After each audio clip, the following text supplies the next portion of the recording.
Bonjour à toutes et à tous. Bonjour. Alors, nous sommes des personnes de Continental. Donc, Continental, en fait, pour la plupart des gens, c'est les pneus sur les voitures. Donc, nous, on n'est pas du tout dans cette section pneus. Donc, nous sommes Continental Automotive. Donc, Continental Automotive, il y a plusieurs business units. Et nous travaillons principalement sur les systèmes multimédia embarqués dans les véhicules. Donc, nous sommes situés à Rambouillet, donc pas très loin, sur un site qui compte 200 à 300 personnes. Et nous sommes au sein du service développement, donc avec Benoît, nous sommes responsables du service validation dans le développement. Donc, nous sommes chargés de valider les systèmes que l'on développe à Rambouillet ou de façon internationale. Et en fait, on est une équipe internationale puisque nous avons des gens qui testent ou qui développent en soft sur plein de sites en fait, dans le monde, principalement en Allemagne, on peut être à Singapour, aux États-Unis, en Roumanie, à Shanghai également. Donc on a toute une équipe de tests qui est assez importante, on peut se répartir les tâches en fonction des clients sur les différents sites dans le monde. Donc, je dis ça parce que généralement, Continental, plus en ce moment avec l'euro, c'est les pneus Continental. Voilà. On a fait du matelot pour les pneus. Alors donc, notre service donc, à Rambouillet, c'est je dirais une vingtaine, trentaine de personnes, mais un peu comme toutes les entreprises, on a beaucoup aussi d'externes, on va dire, on sous-traite aussi pas mal de choses. Ça agit aussi dans nos méthodes et dans nos outils. Donc actuellement, comment on procède? On teste majoritairement sur base de tests fonctionnels, de façon plutôt manuelle, à partir des spécifications de nos clients et consignés dans une base de données propriétaire. Alors, qu'est-ce qu'on a cherché avec l'utilisation de matelot? C'est à développer l'automatisation. Donc l'automatisation au niveau en amont, je dirais, la façon de créer nos tests, et en aval, de pouvoir automatiser également nos tests, c'est-à-dire créer quelque chose qui va aller jusqu'au bout, jusqu'à l'automatisation des tests.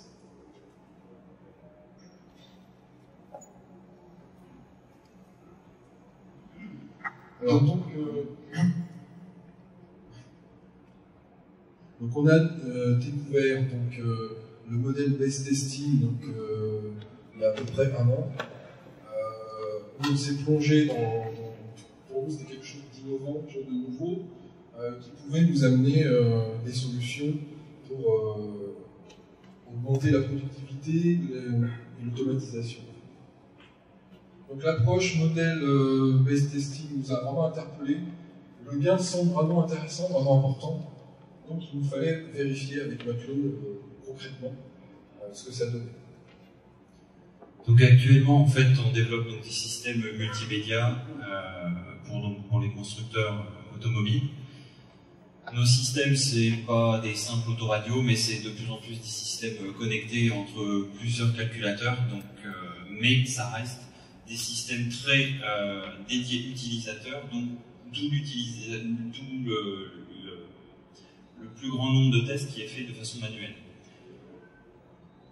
Pour un gros projet qu'on a actuellement, on a écrit 12 000 test cases, donc 12 000 cas unitaires de tests, et on a écrit tout ça à la main. Donc ça a pris énormément de temps. Du coup, voilà pourquoi on est parti sur l'utilisation de Tempo, qui permet notamment la génération automatique de test cases.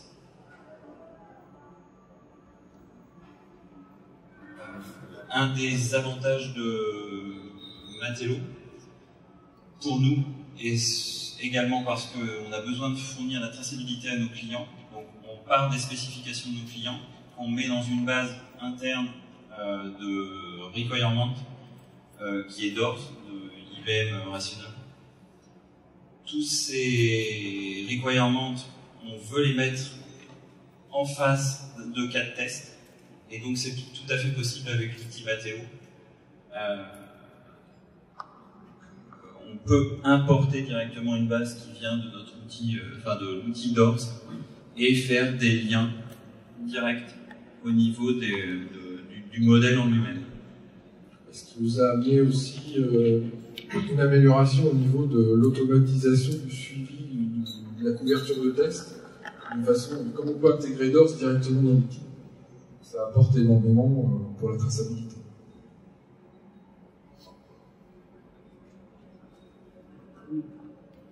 Donc, on a commencé par développer justement, c'est une méthode complètement nouvelle pour nous, puisque c'est vrai qu'on partait des requirements et on écrivait des cas de test. Là, c'est une autre approche. Il faut vraiment définir un modèle. Donc, alors, un modèle de test, j'avoue qu'on s'est trompé au début, parce qu'on a cru que c'était une représentation presque UML du système qu'on avait à tester. Et donc, avec l'aide de All4Tech, on a compris que c'était plutôt une représentation de la façon avec laquelle on allait réaliser les tests qu'on doit modéliser. Donc là, vous avez un exemple. On est parti sur une fonction Bluetooth d'un système multimédia en voiture. Et puis, on a développé un modèle qui tourne autour de la communication par Bluetooth dans le véhicule. Donc, comme nos systèmes sont quand même assez complexes et qu'il y a vraiment beaucoup de choses, pour démarrer le déploiement, on est parti sur une partie, on va dire un domaine, une feature, comme on veut, pour travailler sur ce domaine-là, qui était intéressant. Le Bluetooth, c'est quelque chose, il y a vraiment beaucoup de cas de tests possibles. Et dans la partie Bluetooth, il y a énormément de choses, on s'est concentré sur une partie sur les appels. On peut aussi faire du streaming en Bluetooth pour la musique sur le système. Donc je pense que vous ferez peut-être une présentation plus détaillée de l'outil. Bon, voilà comment nous on l'a mis en pratique dans l'outil Mateo. Donc il y a 3 niveaux dans Mateo. Donc d'abord il y a l'édition qui va être l'édition des modèles de test avec plusieurs, donc un modèle principal qui peut après se déployer en plusieurs sous-chaînes de tests. Voilà, à chaque fois qu'on peut descendre au niveau inférieur, on va pouvoir mettre en parallèle des tests que l'on veut faire. Donc là, par exemple, on veut vérifier l'état de pictogrammes qui sont affichés sur l'afficheur central du véhicule. Et on peut les mettre en parallèle. On va pouvoir tester, non pas de façon séquentielle, comme ce que l'on avait plus l'habitude de faire, mais là, on va les mettre en parallèle, ce qui fait qu'après, dans la génération automatique, on va pouvoir avoir une plus large possibilité de trouver des chemins différents pour pouvoir tester et trouver ainsi tous les problèmes potentiels qu'on pourrait avoir sur notre système et qui pourront arriver dans la vie du produit. Donc, je ne vais pas rentrer dans toute l'explication puisque ça part quand même de la base des spécifications de nos clients, mais le principe reste de suivre des chemins, de définir des chemins de passage pour définir un modèle complet. Donc là, par exemple, ici, pour faire tout ce qui était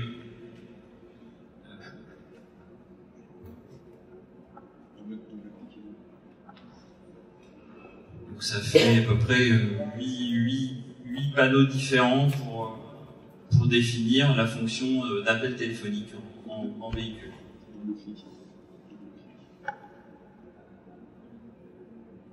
Pardon.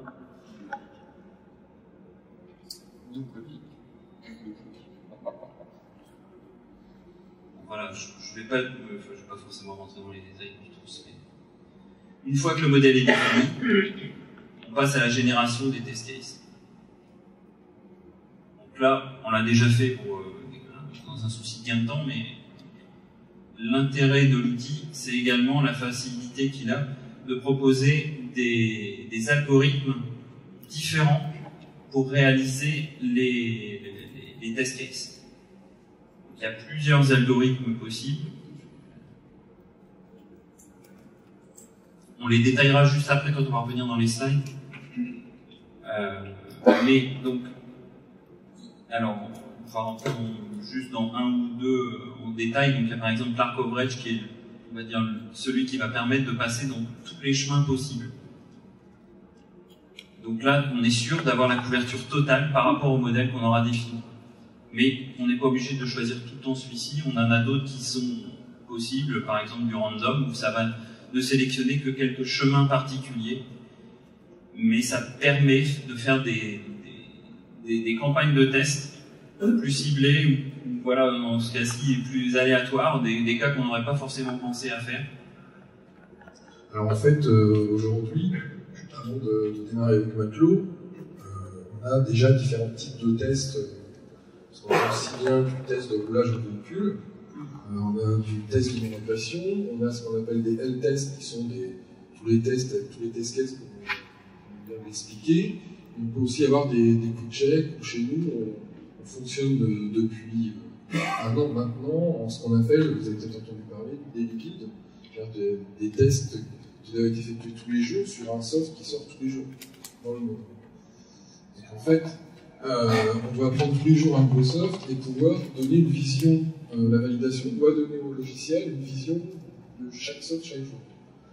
Donc ça demande des changements drastiques pour pouvoir faire un minimum de tests chaque jour.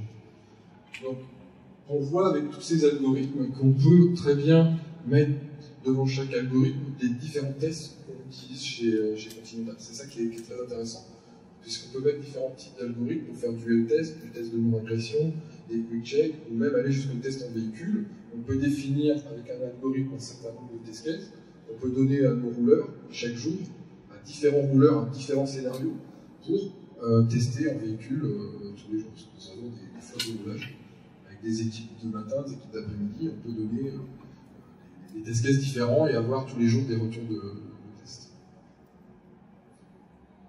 Une fois qu'on a sélectionné ce type d'algorithme, on génère les test cases et ça donne on va dire une suite, enfin un document qui peut être présenté sous différentes formes. Je vais présenter un peu après. Là, on voit le format HTML, donc là avec un en-tête. Et puis derrière, on va voir toutes les étapes qui sont à passer durant la campagne de test. Donc ça va suivre le chemin qui est en orange. Et derrière, les tests réels qu'il y a à faire, et on peut mettre directement le résultat ici, avec des commentaires, avec...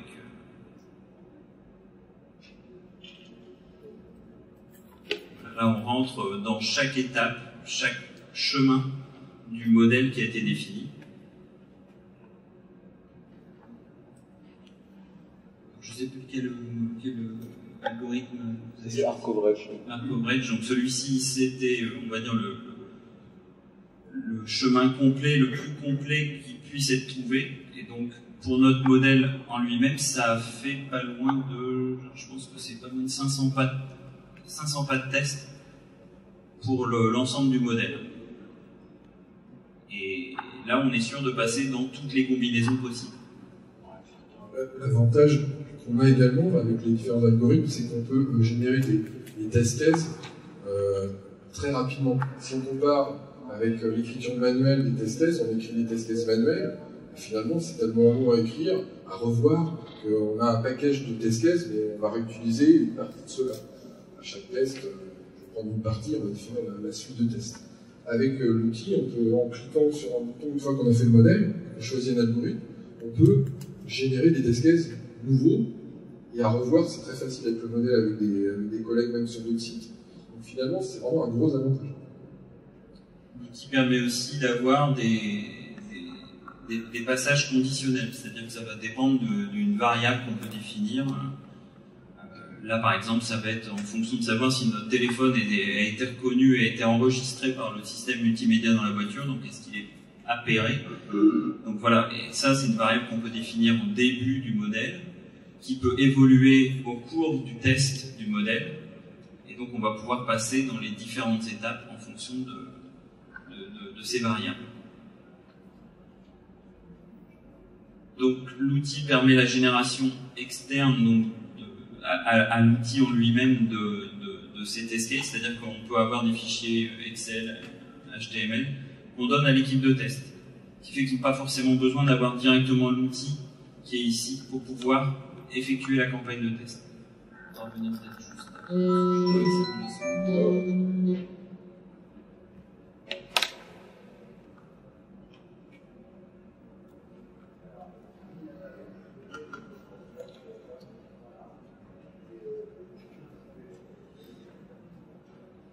Je vais peut-être vous laisser les paroles pour expliquer les différents. Donc voilà, on a parlé des différents modèles d'algorithmes de test.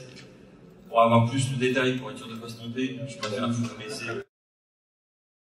Avec tous des tests différents, soit des parcours, soit des transitions nouvelles.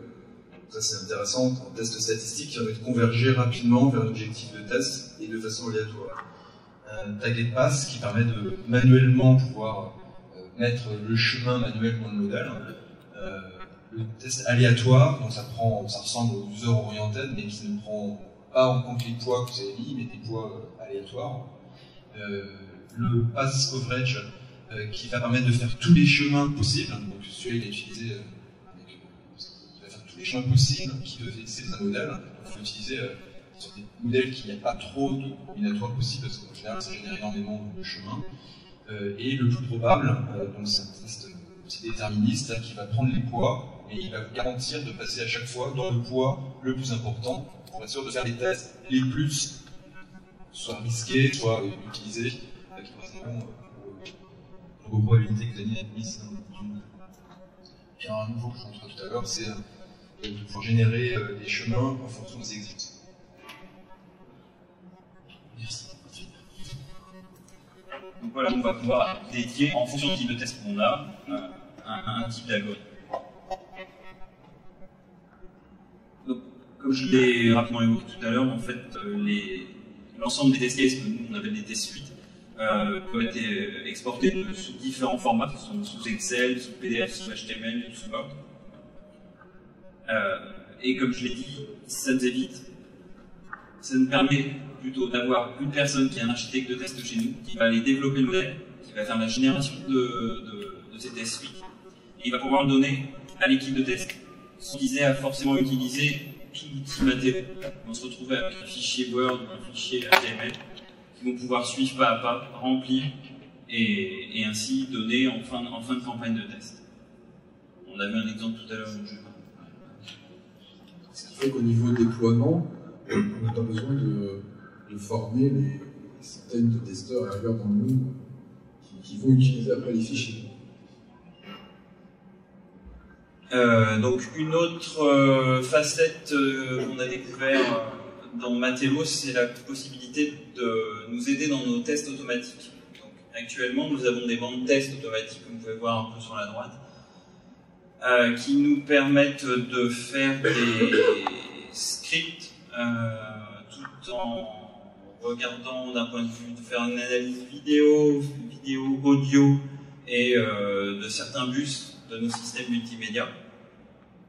Mais pour pouvoir enchaîner les actions qu'on veut faire, on écrit des scripts sous Excel qui sont lus directement sous un logiciel National Instruments testant.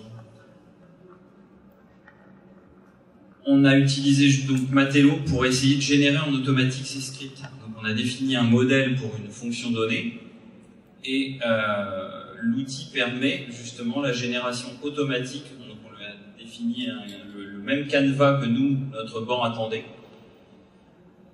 Et on a pu générer des scripts en automatique qu'on a pris directement, qu'on a envoyé à notre banc de test et c'est passé en direct sans aucune retouche à faire. L'intérêt là encore, c'est que en modifiant le type d'algorithme utilisé, on va pouvoir générer d'autres types de scripts auxquels on n'aurait pas forcément pensé ou qui seraient très très bons pour nous à redéfinir à chaque fois? Typiquement, c'est pour ce que je disais tout à l'heure, les tests à faire chaque jour quand on a un nouveau build. On peut très bien imaginer changer les test cases, lancer la génération des test cases et les entrer directement dans nos bancs ATB. Ce qui nous permet, plusieurs bancs ATB, ce qui permet de déployer, si on veut tester des configurations de nos systèmes différents, comparer des versions, comparer des softs, ça permet d'aller vite. C'est ça l'intérêt. De A à Z, on peut générer automatiquement les test cases et les exécuter automatiquement sans vraiment énormément d'efforts. Ça a été vraiment simple de faire la transition des test cases générés automatiquement avec Maclou jusqu'à nos bancs qui étaient propriétaires ATB.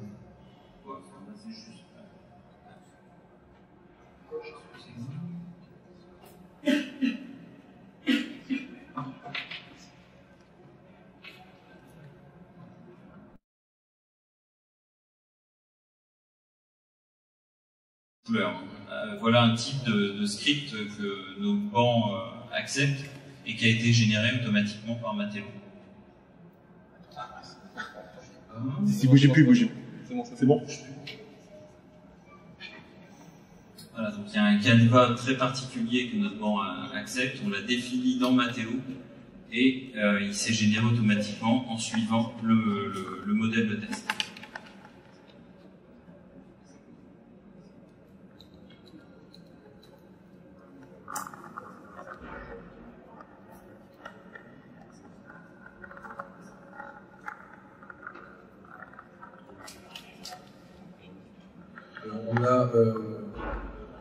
On a voulu faire une synthèse ici des points, des avantages, et ce qu'on voit toute transparence, potentiellement des points qu'on peut améliorer.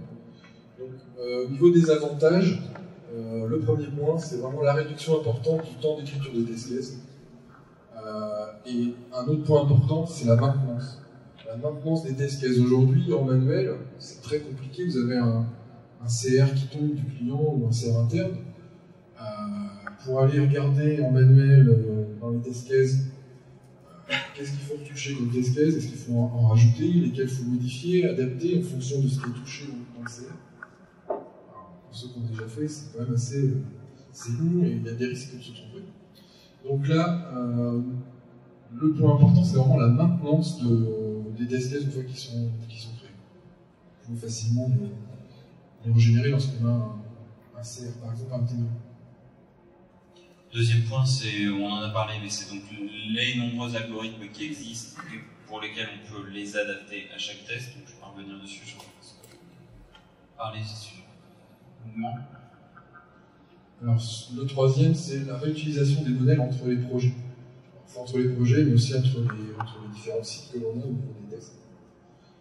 Donc, une fois que vous avez un modèle, vous pouvez très facilement le réutiliser pour un autre projet. Donc là, également, on gagne du temps. Vous pouvez partager facilement les modèles entre différents sites, entre différents architectes de test. Le suivant, c'est la traçabilité. Donc, pour nous, c'est impératif vis-à-vis de nos clients de montrer qu'on a bien couvert toutes leurs exigences.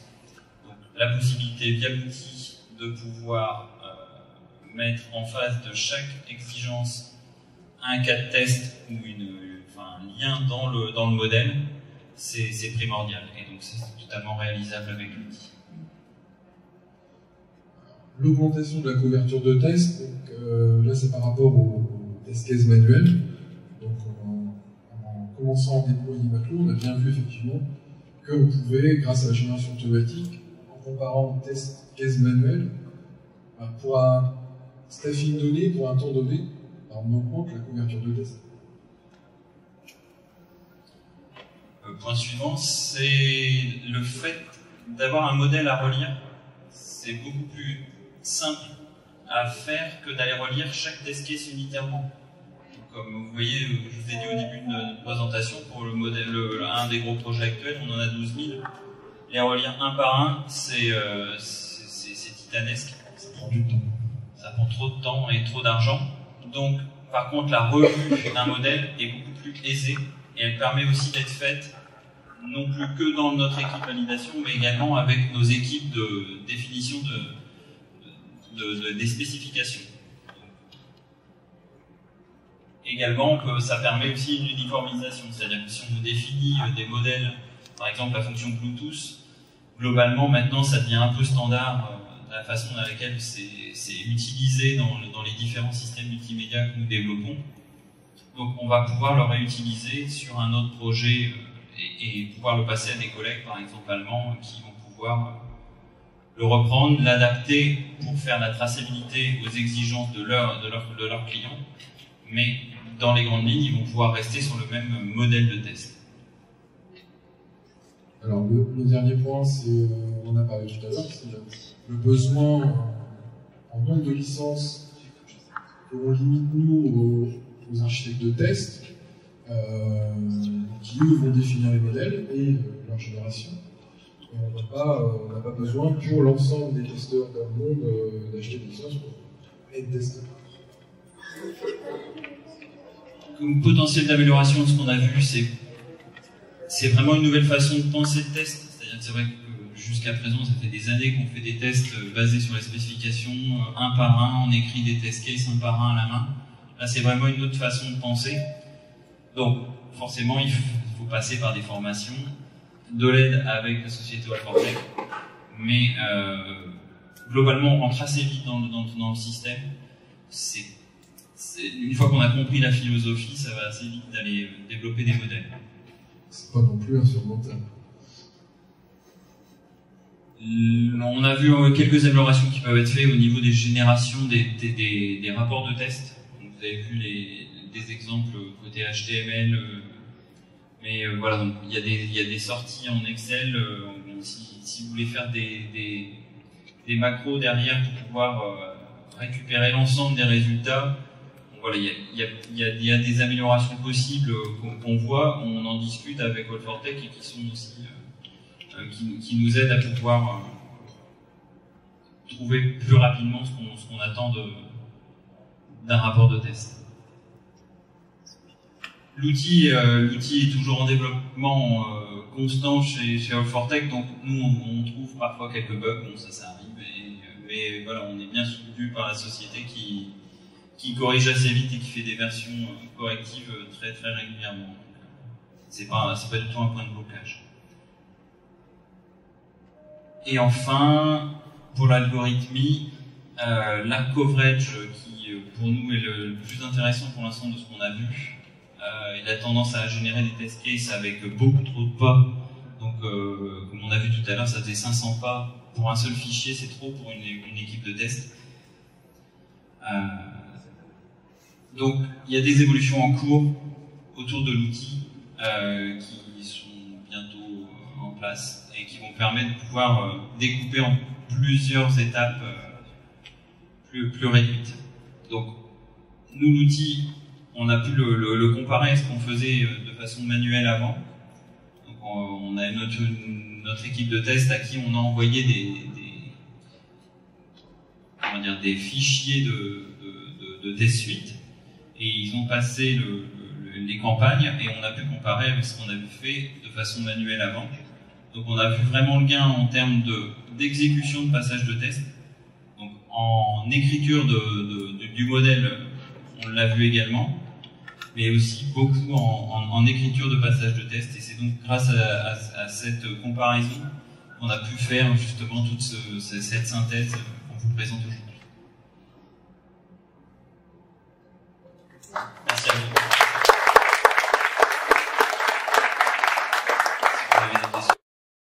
Vous avez garanti que le modèle était le bon.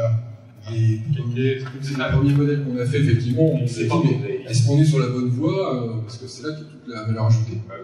Et donc, on a appelé un petit peu Allfortech pour faire une revue avec eux, et on a vu effectivement qu'à un certain moment, on n'était peut-être pas tout à fait dans la bonne direction, dans la façon de créer le modèle. On a corrigé très rapidement. Il faut vraiment comprendre l'état d'esprit de faire le modèle. Par contre, après, il y a un déclic. Et une fois qu'on a vraiment bien compris comment on peut faire le modèle, vers où on veut aller, voilà, ça marche beaucoup mieux. Et après, je pense qu'avec l'expérience, quand on aura déployer complètement avec tous nos architectes de test, en mettant ces gens-là ensemble pour faire des revues des modèles, on pourra verrouiller, je dirais, la façon de faire les modèles. C'est vrai que si on se trompe au niveau du modèle, on comprend bien que derrière, quand on va générer les test cases, on a un risque effectivement de se tromper. Donc effectivement, il faut bien verrouiller le... Mais ça reste plus rapide que d'écrire des test cases tous un par un et de les relire un par un. Et là, comme je disais juste avant, c'est que ça nous a permis d'aller voir justement les personnes qui définissent ces architectures chez nous. Et le fait que ce soit plus graphique, c'est beaucoup plus simple pour relire le modèle derrière. On a vu que ça permet effectivement d'échanger en interne plus facilement entre les services, entre les requirement managers, les architectes, même des softeux et nous au niveau des tests, des équipes de tests. Ça permet d'échanger plus facilement. J'ai une question sur l'exploitation des résultats, des campagnes de test. C'est des campagnes random. Comment vous exploitez les résultats quand vous avez des défauts qui sont relevés? Bah, en fait, nous, dès qu'on a un défaut, on le rentre dans une base de données interne de gestion des défauts. Il faut donc, analyser l'origine du défaut, cerner le défaut. Oui, mais donc du coup, grâce à l'outil, puisque c'est un test case, on sait exactement par où on est passé. Donc on a vraiment la description initiale de ce qu'on a exécuté et on a le résultat. Donc tout ça, nous, on l'écrit dans notre base de données interne de gestion de défauts. Et on a directement... Donc, le but de nos campagnes de test, justement, c'est de trouver des défauts. Donc, c'est pas tellement l'inverse, pas tellement de prouver qu'on n'a pas du tout de problème. Donc, En fait, vous descendez aux testeurs des fichiers Excel et des fichiers Word. Comment est-ce que vous remontez le résultat des testeurs? Est-ce que c'est les testeurs qui tapent directement dans la base de données pour taper les bugs qu'ils ont trouvés? Et comment est-ce que vous avez une trace du fait que le test a été exécuté ou pas? Donc oui, on donne source, enfin c'est pas vraiment source, c'est les fichiers Excel où on l'a fait sous Word et sous HTML, donc on a fait les deux pour pouvoir évaluer la différence. On l'a donné à l'équipe de test qui a pu rentrer directement les résultats dedans et une fois à la fin du test, ils nous ont envoyé les fichiers complétés. D'accord, et donc pour exploiter le fait que tous les tests sont passés, il y a après des moulinettes qui passent sur ces fichiers Word et Excel pour extraire une couverture de tests passés. Alors nous on a une base, on a un autre outil qui s'appelle Citempo, qui est un outil dans lequel jusqu'à présent on met tous nos résultats de test de toutes nos campagnes. C'est peut-être ça le mot que vous voyez dans notre esprit peut-être. Donc en fait, nous les résultats sont rentrés dans cette base-là et on pourrait rentrer, c'est pas le cas aujourd'hui, mais moyennant une passerelle, ça on a vu ça avec Fortech, moyennant une passerelle, on peut automatiser le report dans notre outil qu'on utilise aujourd'hui, qui s'appelle Citempo, donc les résultats OK, not OK, pass, not pass, etc. C'est vraiment le point que je viens d'évoquer, c'est-à-dire qu'au niveau des rapports de test, voilà, on travaille avec Call4Tech pour avoir quelque chose qui est assez simple pour nous, pour récupérer les résultats et pour pouvoir les centraliser. Parce qu'en effet, on va faire plusieurs fichiers Excel pour différentes fonctions et le but est bien à la fin de les unifier pour avoir un document unique à présenter à notre client ou en interne. Il faut également que le testeur rentre son PR dans la base, un autre outil dans la base de PR. Oui, excusez-moi, j'ai une question là. Les modèles de test pour le test manuel sont forcément différents des modèles de test pour les tests automatiques, j'imagine. Non. C'est-à-dire... En fait, aujourd'hui, on travaillait avec des test cases qui étaient écrits manuellement. Non, ce que je veux dire, c'est que le modèle de test que vous nous avez montré... Pour nos bancs automatiques, comportait des directives qui s'adressaient visiblement à un testeur manuel. Quand il s'agit de générer des scripts de test qui seront passés automatiquement, il faut formaliser beaucoup plus.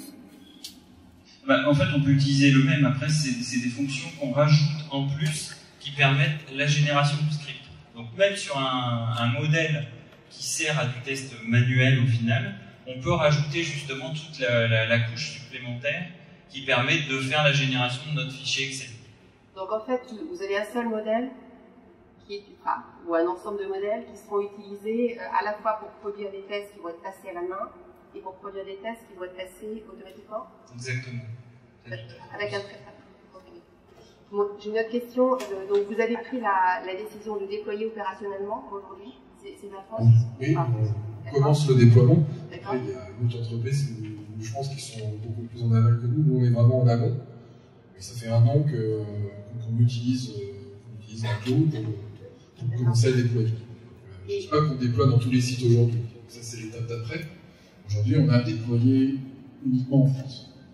Et quelle est la part de tests qui va être couverte par cette approche? Est-ce que vous gardez des tests manuels, enfin des tests écrits à la main ou pas?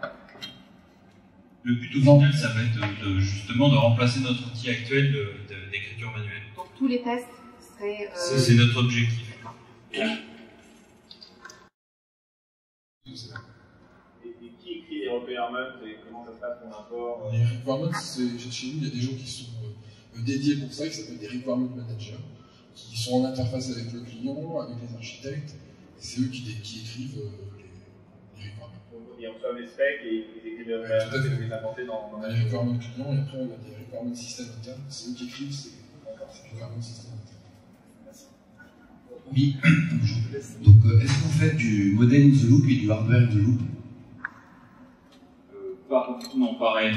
Parce qu'en fait, nos systèmes sont très dédiés utilisateurs ouverts. Donc, c'est pas vraiment des calculateurs où on peut se permettre de faire du hardware in the loop. Donc vous l'utilisez qu'à un seul niveau de validation, Matipaso? Matelot, chez Continental, en fait, on est pour l'instant les seuls dans notre service validation à utiliser du Matelot. C'est ça la question. En fait, moi, ma question, c'est par rapport au système qui est sous test.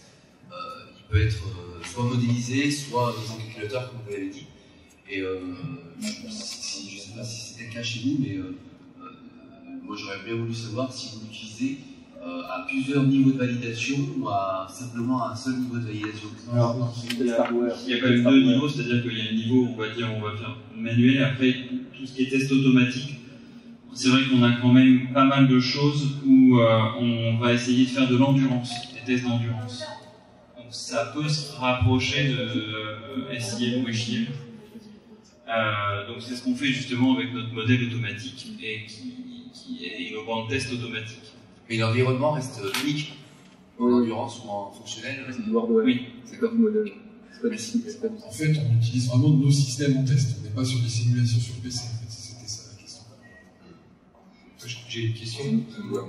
Après 1 an d'utilisation, donc là maintenant les test cases sont automatiques, c'est ce que j'ai compris. Est-ce que vous avez été capable d'évaluer le nombre d'erreurs, du coup, la réduction des erreurs, parce que quand on le fait manuellement, on fait forcément des erreurs, grâce à l'automatisation, et deuxièmement, est-ce que vous avez pu évaluer le gain sur le time saving associé par le fait d'avoir un système automatique? Alors la création du modèle forcément prend du temps, à partir du moment où le modèle il fonctionne, la rédaction des test cases, ça a l'air d'être très rapide. S'il y a des modifs de requirements, on a tout de suite le système qui tourne automatique. Donc sur un projet complet, est-ce que vous avez pu évaluer les deux?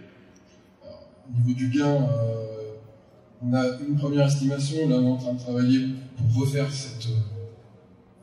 recalculer exactement combien on gagne, puisqu'au niveau de notre management, on est en train de nous demander justement un peu la même question que vous avez là. Donc on est en train de travailler.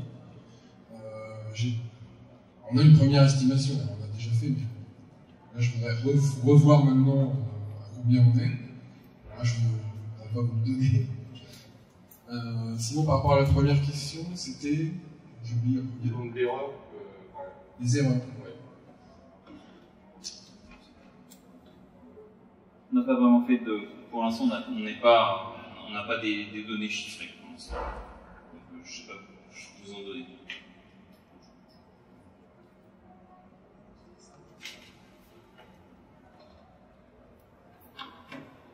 Oui. Est-ce que le choix de Matelot a été fait après une étude du marché?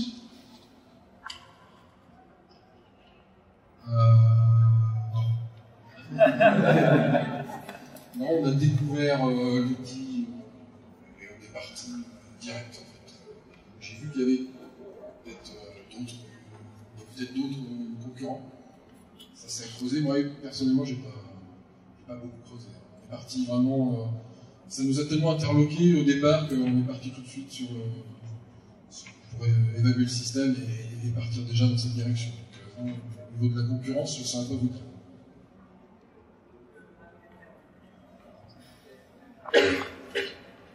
Vous n'avez pas parlé des données de test en fait que vous utilisez. Est-ce que le produit vous a apporté quelque chose sur la gestion des données de test?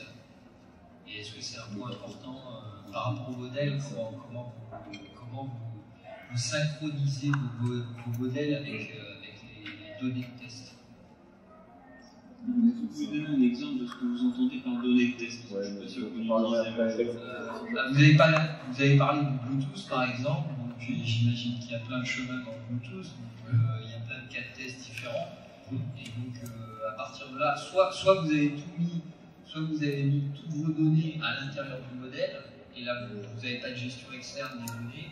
Par contre, si vous avez des centaines de cas de tests pour un chemin particulier, peut-être que vous avez utilisé des données en injection. Ouais, tout est dans le modèle.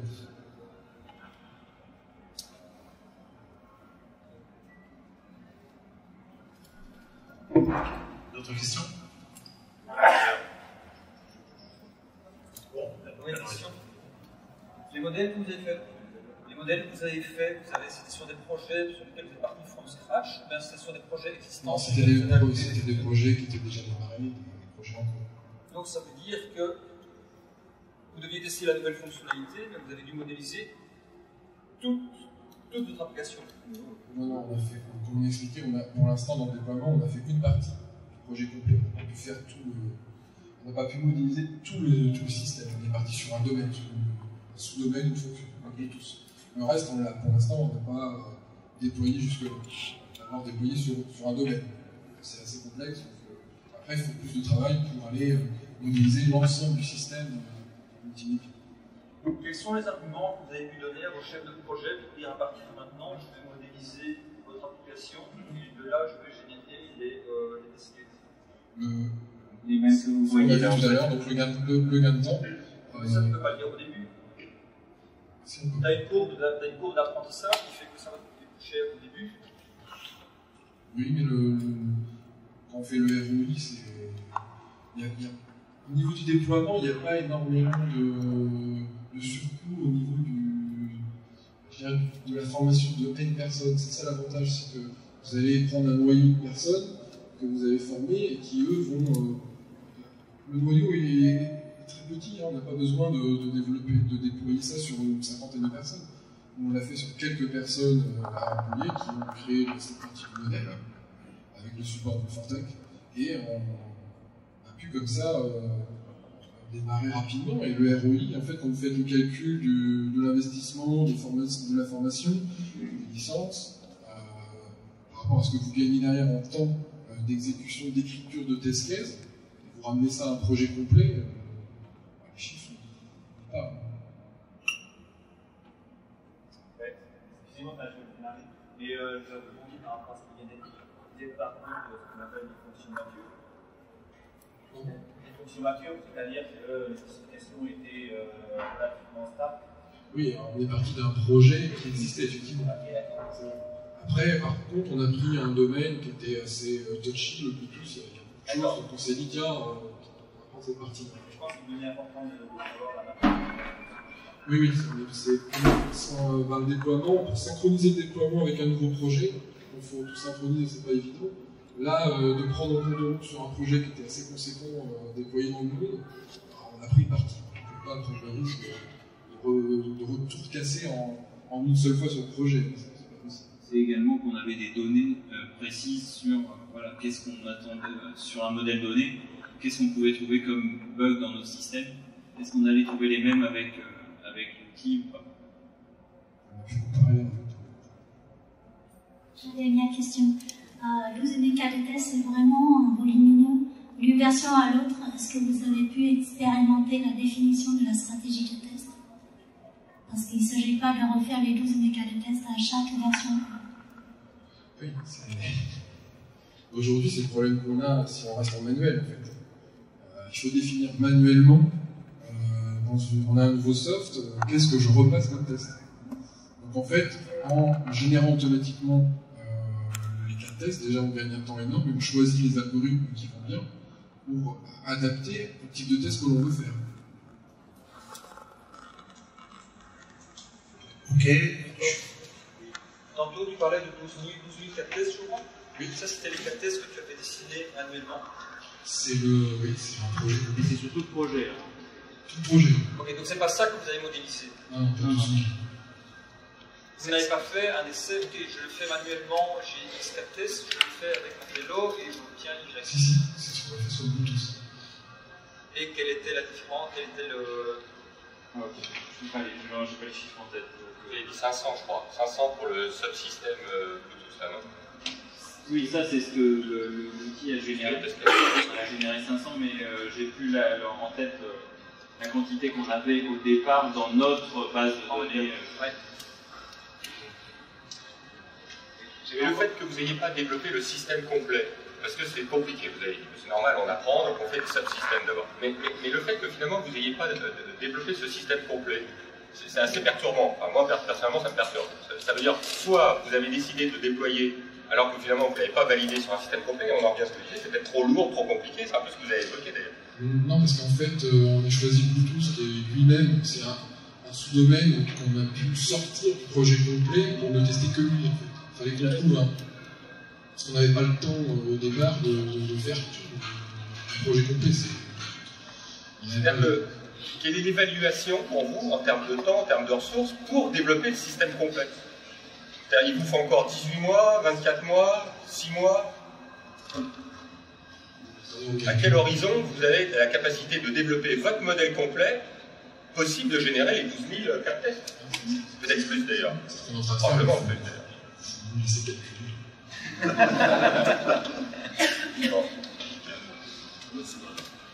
J'avais encore une question sur les datas, moi.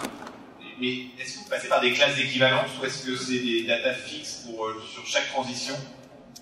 Est-ce que c'est plutôt un outil qui va stimuler des valeurs c'est des classes d'équivalence? C'est des classes d'équivalence, c'est ça. Donc il va chercher aléatoirement des valeurs parmi les classes d'équivalence pour chaque paramètre. D'accord, merci.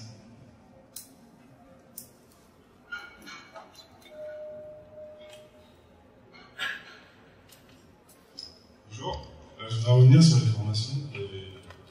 Tout à l'heure, vous avez dit que vous avez formé des gens. Pour savoir combien de temps ça prend une personne pour s'imprégner de l'outil, en fait, comment ça va pouvoir utiliser l'outil dans la formation, c'est 2 jours. Après, je dirais qu'en revenant chez Continental, au bout d'une semaine, une semaine, on atteint déjà un niveau qui est pas mal, très similaire. Pas énormément de temps non plus.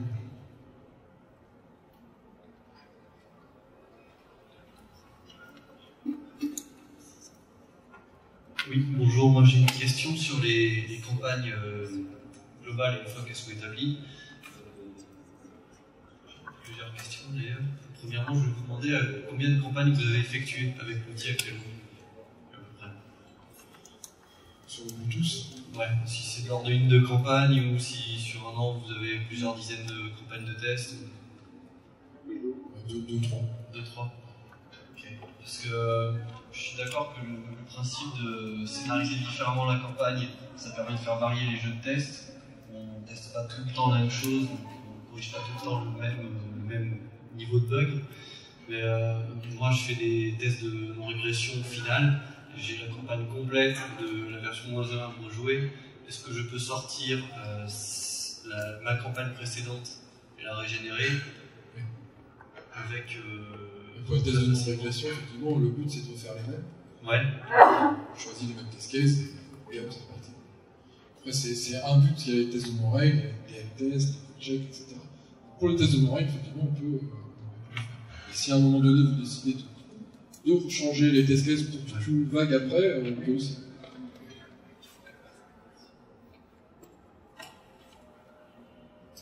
Bonjour, j'aimerais savoir en fait combien de personnes ont été monopolisées pour la mise en place de Mateleo en fait, de votre structure. Sur la toute dernière année, c'est-à-dire que autant les concepteurs du modèle que les personnes qui vont le tester. Si on compte nous deux, architecte de test et testeur,